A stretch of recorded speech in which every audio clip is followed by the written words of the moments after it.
जुगाड़ू बहुओं का बर्फ का घर, कूलर, फ्रिज। बहुत गर्मी हो रही है, घर के अंदर बिल्कुल भी रुका नहीं जा रहा। माँ, मैं तुम्हारी हवा कर देता हूँ। हेमलता की तबीयत खराब थी, उसे सर्दी लगी हुई थी। तो वहीं उसकी 4 बहुएं घर के आंगन में काम कर रही थीं। कोई कपड़े धो रही थी, कोई गेहूं साफ कर रही थी, तो कोई चूल्हे पर खाना बना रही थी। जैसे सर्दी गर्मी मुझे हो गई है, कहीं मेरी बेचारी गरीब बहुओं को ना हो जाए। भगवान, हम गरीब लोगों को ही ऐसे दिन क्यों देखने पड़ते हैं। माँ, आप परेशान मत हो, सब कुछ ठीक हो जाएगा। तभी गांव का एक भोपाल नाम का लड़का आता है। चलो भैया, मैं आप चारों के काम पर जाने की बात कर ली है। अब से आप वहीं पर काम कर लिया करना, रोजाना के 300 रुपए मिल जाएंगे। भोपाल इतना कहकर अपने साथ हेमलता के चारों बेटों को ले जाता है, जहां वो चारों एक कंपनी में दिहाड़ी पर काम करना शुरू करते हैं। उन्हें प्लास्टिक को बोरों में भरकर मशीन में ले जाना पड़ता है, जो कि बहुत मुश्किल काम होता है।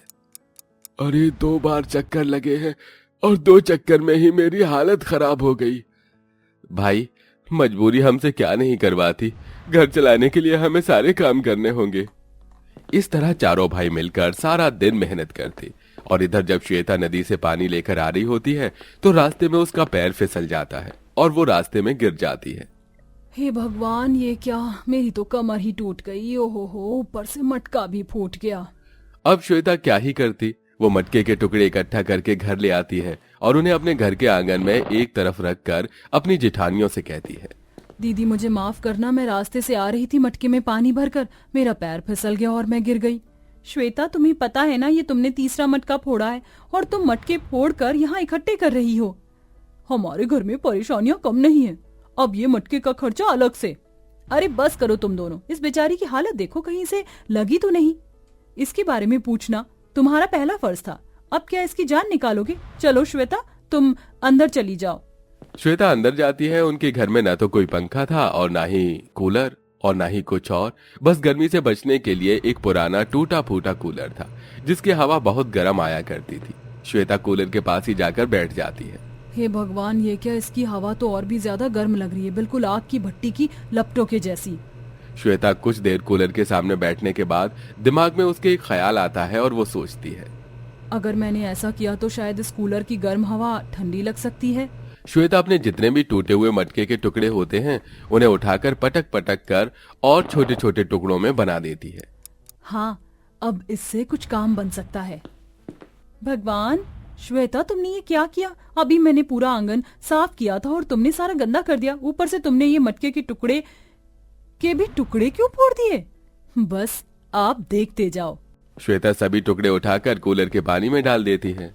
जब मटके में पानी रखने पर मटका हमें ठंडा पानी देता है, तो इसके टुकड़े कूलर में डालने पर बर्फ का काम कर सकते हैं। यानी कि मिट्टी के टुकड़े अगर कूलर के अंदर पड़े रहेंगे तो पानी ठंडा रहेगा और कूलर से ठंडी हवा आएगी।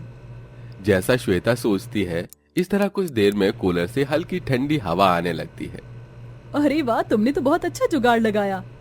अरे यूं ही थोड़ी ना हमें जुगाड़ू बहू कहते हैं। माना मैंने काम बिगाड़े हैं, लेकिन सुधार भी मैं ही करूंगी। चलो, थोड़ी सी ठंडी हवा ही सही, कम से कम हमें कूलर के आगे बैठने पर अब ठंडी हवा तो खाने को मिलेगी। और पता है, दिन में 4 दफा तो मुझे कूलर का पानी ही बदलना पड़ता था, अब शायद कूलर का पानी बदलने की जरूरत नहीं पड़ेगी। श्वेता के जुगाड़ से सब लोग बहुत खुश थे, लेकिन दिन भर जो उनके घर धूप से भट्टी की तरह तपने लगता था, अब उन्हें उस घर का कुछ हिस्सा करना था। ज्यादा गर्मी की वजह से घर में सभी को घमौरी भी निकलने लगी थी।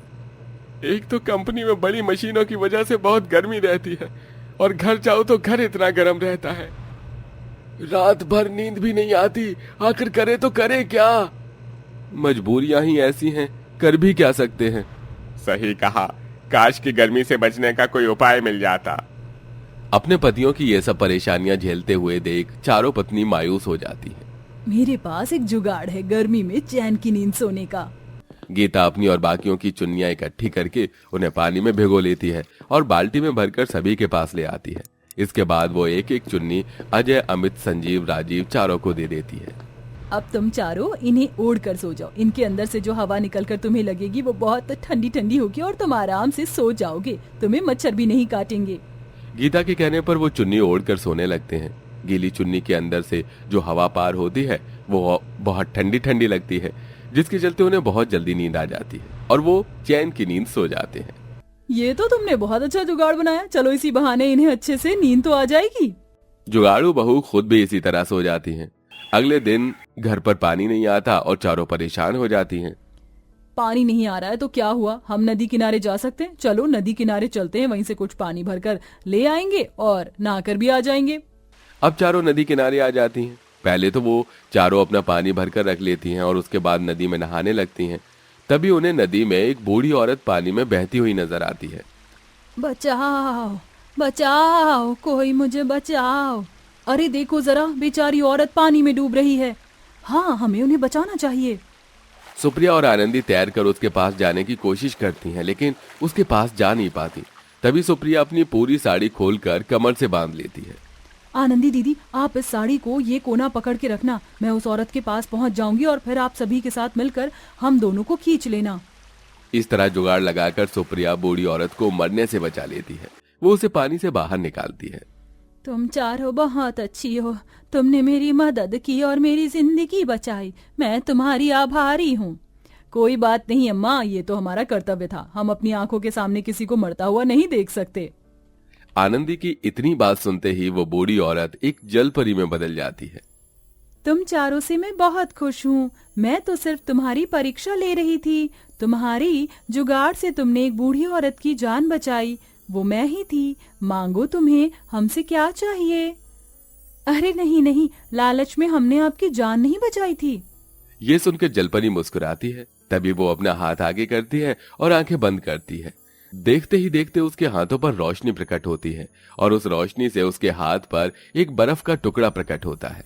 इसे अपने साथ ले जाओ। इससे तुम जो भी मांगोगी वो तुम्हें मिल जाएगा और ये कभी पिघलेगा नहीं। याद रखना, इस मांगी हुई हर एक चीज बर्फ की होगी। जलपरी उन्हें बर्फ का टुकड़ा देकर पानी में डुबकी लगाकर चली जाती है। चारों बहुएं वापस घर लौटती हैं और उस बर्फ के टुकड़े को देखने लगती हैं। मुझे नहीं लगता ये बर्फ का टुकड़ा कोई जादुई बर्फ का टुकड़ा है। अगर इसमें जादुई शक्तियां हैं तो क्या ये बर्फ का टुकड़ा हमारे घर को बर्फ का घर बना सकता है? श्वेता के इतना कहते ही बर्फ के टुकड़े से एक रोशनी निकलती है और वो पूरे घर में फैल जाती है। देखते ही देखते उनका टूटा फूटा घर बर्फ के घर में बदल जाता है, जो दिखने में भी बहुत सुंदर लगता है। क्या कहा था तुमने कि ये बर्फ का टुकड़ा काम का नहीं है? सुप्रिया की ये बात सुनते ही चारों हंसने लगती हैं। वो बर्फ के टुकड़े के बारे में अपनी सास और अपने पतियों को बताती है। जब से गर्मी शुरू हुई है मैंने बर्फ जैसा ठंडा पानी नहीं पिया। काश कि ये बर्फ का टुकड़ा हमारे घर में एक फ्रिज दे देता। तभी बर्फ के टुकड़े से रोशनी निकलती है और वहाँ बर्फ का फ्रिज प्रकट होता है। अरे ये तो सच में फ्रिज है, वो भी बर्फ का। इसे खोल कर देखती हूँ इसमें क्या है। हेमलता जैसे ही बर्फ का फ्रिज खोलती है, उसके अंदर खाने पीने की बहुत सारी चीजें होती हैं। हमारे घर में कूलर है, वो भी ठीक से हवा नहीं देता। उसे भी हमने जुगाड़ लगाकर चला रखा है। काश हमारे पास एक ऐसा कूलर होता जिसकी ठंडी हवा से हमें बिल्कुल भी गर्मी नहीं लगती। आनंदी के इतना बोलते ही बर्फ के टुकड़े से एक बार और रोशनी निकलती है और वहाँ बर्फ का कूलर प्रकट होता है।